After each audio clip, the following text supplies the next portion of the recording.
անցել ենք բոլոր հարկային ստուգումները, ամեն տարվա մեջ երամսյակը մեկ ներկայացրել ենք հարկային ստուգումներ եւ ամեն ինչ հարկայինորեն եւ իրավաբանորեն նորմալ է։ Ինչ է նշանակում երկու շաբթի օրը գալ աշխատանքի եւ տեսնել դարպասները փակ։ Խնդրում եւ պահանջում ենք նախ մեր սեփականատիրոջ հանդեպ անարդարությանը վերջ տան, որովհետեւ այս բոլոր աշխատողները տարիներ շարունակ այդ հացամանից հաց են կերել։ Ի տարբերություն մեր վարչապետի, մեր սեփականատերը մեզ մի օր առանց հաց չի թողել։ Իսկ նա 14 օր այս մարդկանց, որոնք զինվոր ունեն, որոնք թոշակառու ունեն, որոնք հիվանդ են, որոնք, չգիտեմ, օրվա հացի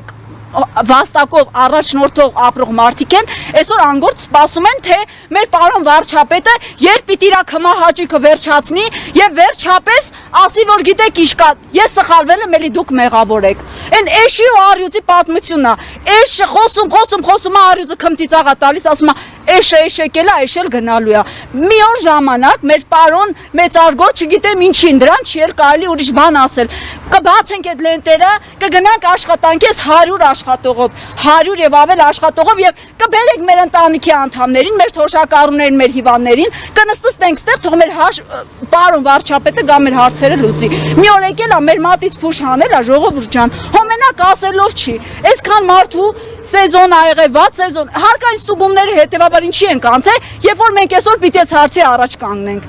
Ինչ է նշանակում հազարավոր մարդկանց նստացնել տունը, ժողովուրդ ջան։ Երբ ենք մենք դա հասկանալու, ինչ ենք պատասխանելու այն աշխատողներին, որոնք օրավարձով աշխատող մարդիկ են, ինչ է մտածում մեր կառավարությունը։ Տեսեք, Փաշինյանը իր ջեպազրիստներից մեկի ժամանակ ակնարկել է, որ այս ակցիաները ինքնաբուխ չեն եւ կազմակերպում են կոնկրետ անձանց կողմից, ասած եթե ինքնաբուխ են, ես մենակս եկել եմ, Ղափան են իմ երեխուն տանում, իմ երեխան ծառայող է, ես թողել եմ ճամփի կեսից, ես եկել եմ, ոնց ինքնաբուխ չի, ես օրեկան աշխատավարձով օրով ապրող մարդ եմ, ոնց ինքնաբուխ չի, իմ երեխեքին ով պիտի պահի։ Տնից 3-4 հոգի այս պահի դրությամբ գտնվում են անգործ, ժողովուրդ ջան։ Ինչ պիտի անեն այս մարդիկ, ով այս մարդկանց հային չէ ասելու կամ չէին հայ հաց, թող խոսան, այս կանայք էլ խոսան, ով է իրանց ինչ-որ աշխատանք այս մարդն է մեր համար ստեղծել։ Աշխատանքներ ստեղծելու տեղերը փակում են աշխատատեղերը։ Էս շիականջին քնած են, մեկ էլ որոշում են, որ պիտի փակեն 100 հոգանոց հիմնարկ, ժողովուրդ ջան, բայց հարկային ստուգողները ուր էին, քնած էին։ Այսքան ժամանակ չկային, մեկ էլ որոշեց արթնացավ քնից, եկան մեզ հաթաթա են տալի, թող տան։ Այդ տուն ենք բանտարկված նստե, թե կեթանք այդ ԱԱԾ-ներում կնստենք, ինչ ա եղել, որ մեկը իր համար մեկը։ Դուք այստեղ եք այդ գործողությունների ժամանակ։ Չէ,